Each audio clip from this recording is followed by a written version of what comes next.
Welcome to the newest episode of Beyond the Fame with Jason Fraley. I'm your host, Jason Fraley, picking the brains of the top filmmakers, musicians, and artists of our time.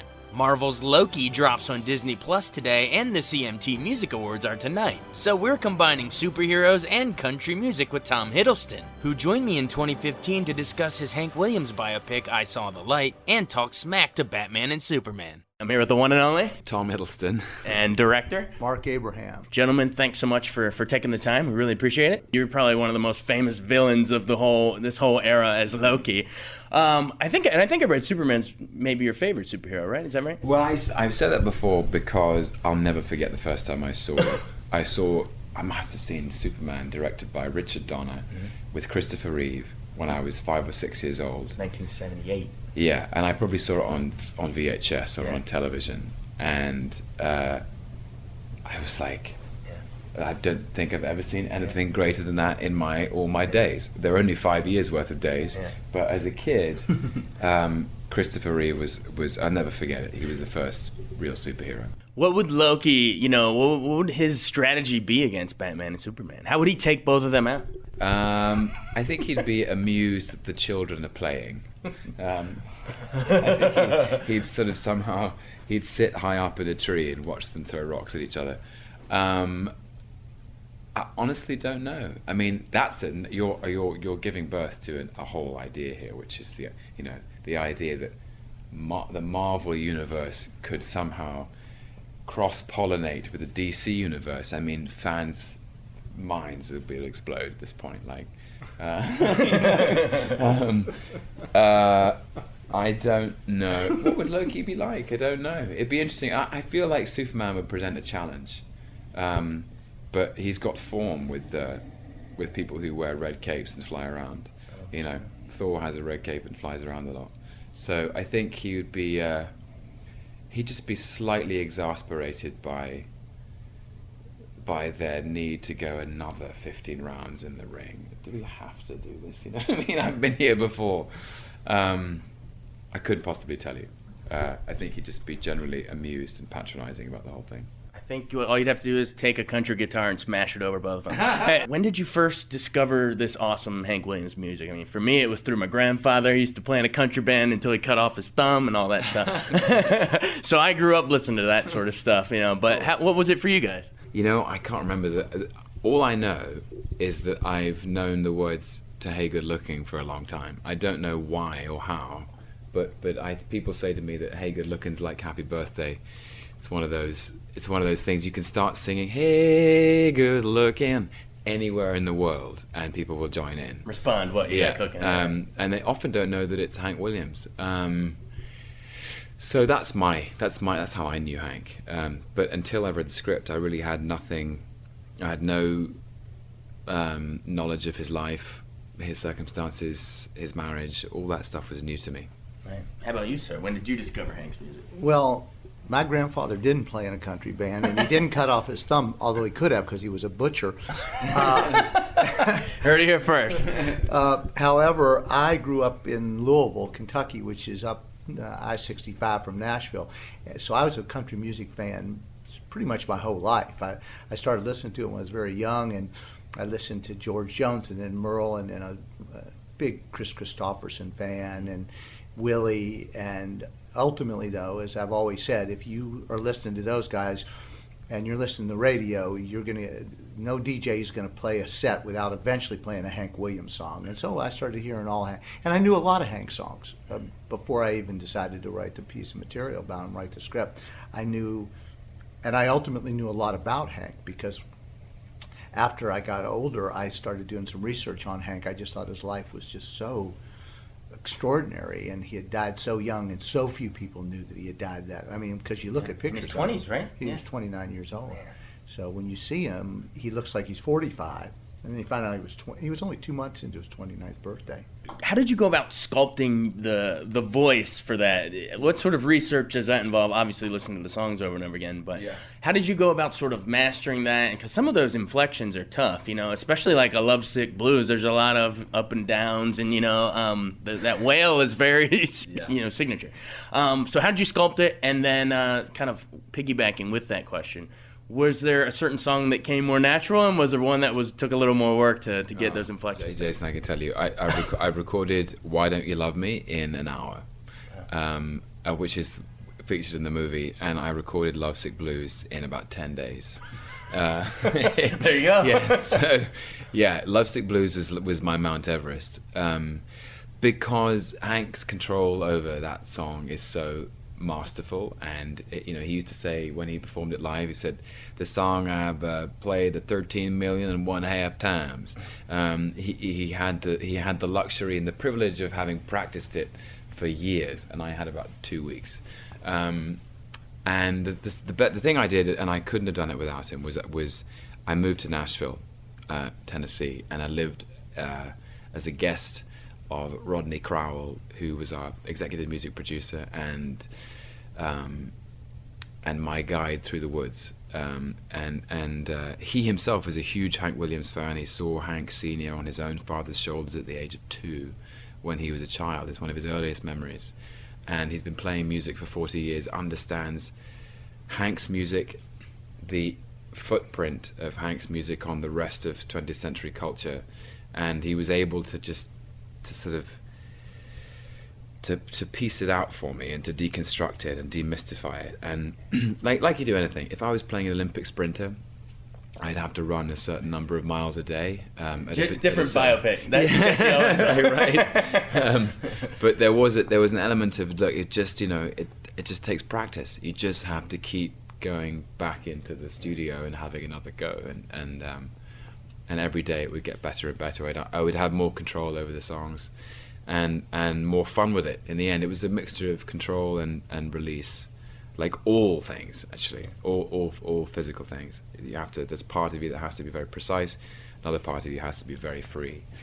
Yeah. Anyway, eventually, I think we cracked it.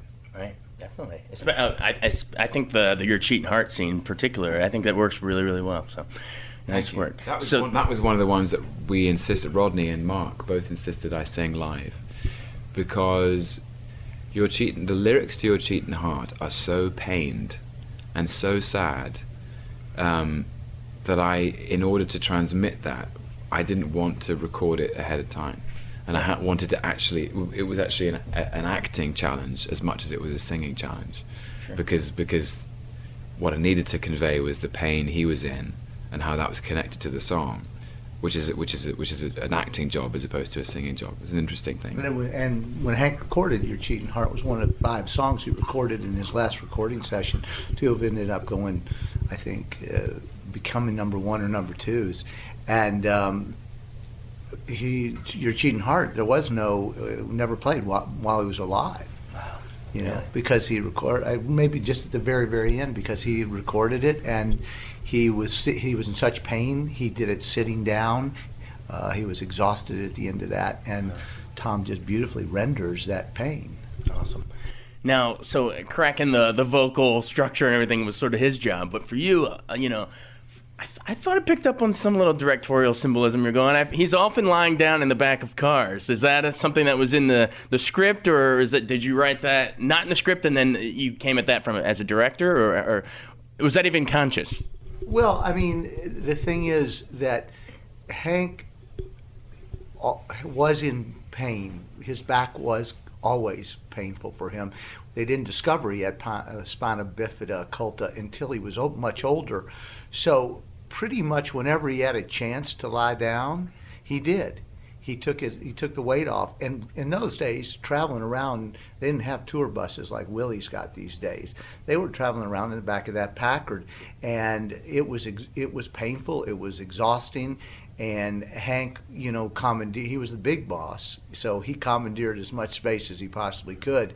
And that it was a conscious effort. So was there a little foreshadowing in it, or more just his back hurt? I think, well, that's an interesting question. I think mostly it was about his back really hurting. Right. was the truth of it. You have to make these. We do have to make these interpretations of it. And look for that stuff. Yeah, what we strove for always, Jason, was authenticity. We were really trying to make sure that the film and not, iconic much more human. The film is a very human portrait of him. It's not the big moments in his life. It's actually mostly the small moments in his life that we really were striving for. So when you pick up on that, it's really about just a guy who was making his way around the country trying to sell his music. Definitely. Take me into, so that's sort of a director question. Let's go into a writer sort of thing. The framing device with, Bradley Whitford, kind of recalling and sort of like, direct address sort of docu-style. Tell me into how you made that decision, and if you'll indulge me, I was you could have gone another direction too. Are you aware of David Allan Coe's The Ride? With that song, The Ride, where the stranger picks up, he's a thumbman from Montgomery with the guitar on his back and picks up the ghost of Hank Williams. So you could have gone that route, but how do you decide on which route? Well, that it's a little more supernatural. Yeah, that's a little supernatural and takes place at midnight, I think. And I think so. We'd have had a very dark movie. But it's really light as it is. but I think that what I loved about the Bradley Whitford character was I tried not to make it so much that you knew he was speaking in the past or in the future. He was just talking about Hank. And Bradley's a wonderful actor, and there's a certain amount of just a spontaneous way that we did that. My goal in that was simply that there's a lot of information that takes place in movies, and particularly movies that are about real people. And you can do it a lot of different ways. You can have the dialogue have a lot of exposition, which is my least favorite thing in the world. You'll notice, and obviously you're paying attention to a lot of the smaller details, even the conversations are very elliptical. Like they have conversations where they're in a hospital room, and Hank's talking to his wife Audrey, and she asks him a question, and he answers her with a question. It's very real dialogue. That's how people talk. Yeah, it's how people talk. And what I really wanted to avoid was the idea of having to have Hank or Audrey or somebody within the context of the film, particularly, giving us information about what was taking place. So I kind of cribbed it from something else. Bob Fosse used a similar technique, a great filmmaker, one I admire tremendously. And I thought that there was a way I could sort of adapt it to this and have... What Fosse is in here? Are we talking like All That Jazz or Cabaret? We're talking about in Lenny. Okay. He actually used a similar thing. It's not exactly what we did. But I thought that it was a great way to use Bradley as Fred Rose, speaking in a very, authoritative way about things he knew a lot about, and take that off the table so that our characters were free to actually have real relationships and not necessarily be Eddie the explainer. Did producing a biopic like The Hurricane help you, have experience sort of in this realm, so you knew what to do when you sat down to do it? I didn't think about it much. I think I thought more about the films that other filmmakers, I think Norman Jewis is a very fine filmmaker, but I think No, I don't think so. I really but interestingly enough, films like All That Jazz and Lenny and Raging Bull, which are movies that don't really explain why Jake LaMotta, who he is, don't pick him up as a young boy getting beat up by a bunch of kids on the street, so you see he becomes a fighter. Starts and ends in the nightclub. Yeah. I love those kind of movies, and those films were much more influential for me. Gotcha. And Tom, so you, I believe, if I remember correctly, you in Midnight in Paris, you were F. Scott, right? That's right. Yes. You've had some experience playing sort of the alcoholic, womanizing type before. Is there compare say F. Scott and Zelda's relationship as you understood it to Hank and Elizabeth Olsen here? Oh, that's you're the first person to ever make that comparison. Or ask that. Good job, man. It's good. It's smart. Well, the first thing I think is to point out the differences in their education. I think, to some extent, differences and similarities. I think Scott and Zelda were a lot more sophisticated. They were a lot more educated. They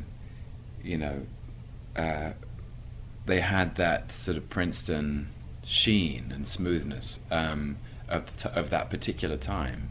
They had immense style, and their indulgences were more of the champagne variety as opposed to the whiskey variety. Yeah. But I do think, and here's the thing that I've never said in talking about this film, you're the first person who's asked, is that there would be no F. Scott Fitzgerald without Zelda, and there would be no Hank Williams without Audrey. And I think their relationships and their marriage, the intensity of the passion contained in those relationships, is what gave each of those men an engine to create their best work. I couldn't help when you were sitting out on the porch in some of those scenes and shooting holes through the couch and stuff. I was like, you could have easily just transposed F. Scott and Zelda. So Maybe. Nice work, sir. But just thrown in the old sport and had a different hair color, maybe it would have worked. The old sport, the old Gatsby trick. Awesome. I'm gonna make you make him blush a little bit. Compare, let's say, the styles of Guillermo del Toro in Crimson Peak, which was a very stylish movie, and he's a wild filmmaker himself, versus this gentleman right here. Well, you know, I couldn't have done this without him. I couldn't have done any of this without Mark and his enormous compassion and generosity of spirit, which was first laid bare in the screenplay, as he wanted to take Hank off the pedestal and examine the man, examine his relationships. And his patience and his wisdom, and the fact that he was always at my side, you know, the two of us in a foxhole together for so many years, and whenever I had a question, he was always open and available to have a conversation about it. And I think the sensitivity of the relationships as displayed in this film come entirely from Mark, because he gave us the space to explore it, and he has the sophistication, the experience about people, to know that people are complex and contradictory, and they get in their own way, and they mean well, but sometimes they trip up. And Mark's an incredibly wise man, and that I couldn't have There done. it is. There's the blush. No. You know, and it was great, and we had so many conversations. It was what I always see as an actor, I feel like an instrument in the orchestra, and so I know. Let's say I'm playing lead trombone or lead fiddle or something, but I'm an instrument in the orchestra, and every time I go to work, it's my job to play to the tune of a new conductor or a new composer. The director has the baton, whether it's Guillermo del Toro or Mark Abraham or whoever else, Kenneth Branagh or Steven Spielberg or other people I've worked with. And I like the company. But you have to play according to the, you know, you're led by the conductor, and that's part of the fascination of being an actor, is that you find yourself sharpening the instrument, as it were, to play the tune, to play to the tune of someone's artistic heartbeat, and so, you know, syncing up with Mark on this was a huge pleasure. Thanks so much, guys. It's been a pleasure. Thanks. That's right. Thanks so much for joining us on Beyond the Fame with Jason Fraley. Remember to hit the subscribe button and give us a 5-star rating if you like what you hear. We'll see you next time.